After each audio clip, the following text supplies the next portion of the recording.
Hi everyone, good afternoon. আমি বানাবো কুমড়ো পাতা দিয়ে শীতল মাছের বড়া। এই ভিডিওটা আমি করেছিলাম কালকে তো এডিট করতে পারিনি, আজকে তাই এডিট করে তোমাদের সঙ্গে শেয়ার করছি। দেখো কি তাজা তাজা কুমড়ো পাতা আমি গাছের থেকে তুলে নিয়েছি।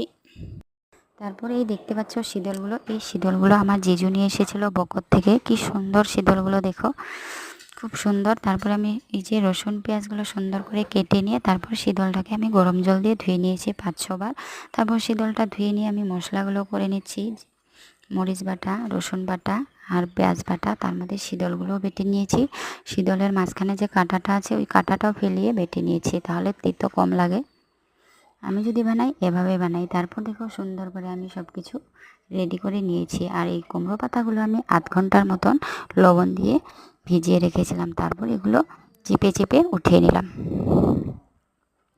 তাহলে কুমড়ো পাতাটাও তেতো কম হয়। তারপর সব কিছু আমি সুন্দর করে বেটে রেডি করে নিয়েছি। এখন আমি বসিয়ে দেব শীতল মাছটা, এখন বানিয়ে নেব। তার মধ্যে এই দিয়ে কড়ার মধ্যে দিয়ে দিলাম পেঁয়াজ বাটা, রসুন বাটা। পেঁয়াজ রসুনটা লাল লাল করে ভেজে নিয়ে তারপর আমি মশলাটা দিয়ে দেব। মশলাটা মোটামুটি কষানোর পর দিয়ে দেব কুমড়ো পাতার মধ্যে। দেখো কি সুন্দর করে আমি ভেজে নিচ্ছি মশলাটাকে।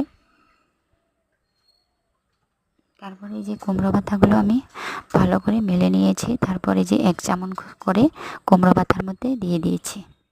তোমরা কীভাবে বানাও অবশ্যই কমেন্ট করে জানাবে আমাকে। সব কিছু কুমড়ো পাতার মধ্যে আমি শীতলগুলো দিয়ে মুড়ে নিয়েছি। আর কুমড়ো পাতাগুলো খুবই ভালো, এগুলো তাজা তাজা গাছের কুমড়ো পাতা। তাজা তাজা গাছের কুমড়ো পাতা দিয়ে এই যে সুন্দর করে আমি বানিয়ে নিলাম কুমড়ো পাতার পকোড়া।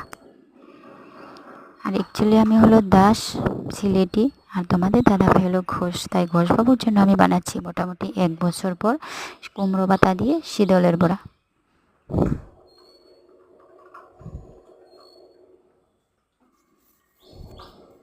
দেখো কি সুন্দর করে বানিয়ে নিয়েছি। তারপর তোমরা যদি কুমড়ো পাতা দিয়ে শীতলের বড়া বানাও, তোমরা বেসন দিয়ে করবে না, তোমরা চালটাকে ভিজিয়ে রাখে মিক্সার গ্রাইন্ডারে করে নেবে, তাহলে মুচমুচে হয় খেতে পকোড়াগুলো। আমি যে বানিয়েছি শীতলের বড়াগুলো খুব মুচমুচে হয়েছে বড়াগুলো।